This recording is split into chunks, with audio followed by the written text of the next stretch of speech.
Good morning, Ate Monan. Hello, mga guys. This is Ate Monan, Port Quezon Province. Yung bangka, meron silang ano doon. Yung ano nila, nag-deliver. Yung passenger na maliit ba, Roro. So maliit lang, parang bangka lang papuntang Alabat. Yung mga kasamaan ko doon, nag-uusap, nagkakape pa sila. Ito, this is a port of Alabat. Ang ganda ng dagat ito kasi wala nang bagyo. Wala na si Uwan eh. Dati nandun pa si Uwan, hindi kami nakadikit dito kasi bawal. Pag may bagyo, bawal dumikit dito kasi hindi pinapadikit ng Coast Guard. Tingnan mo.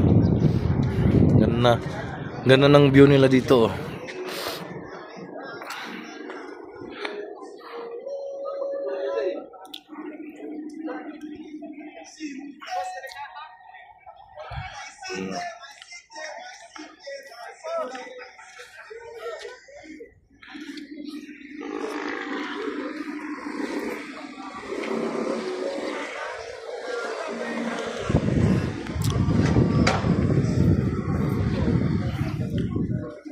Yun.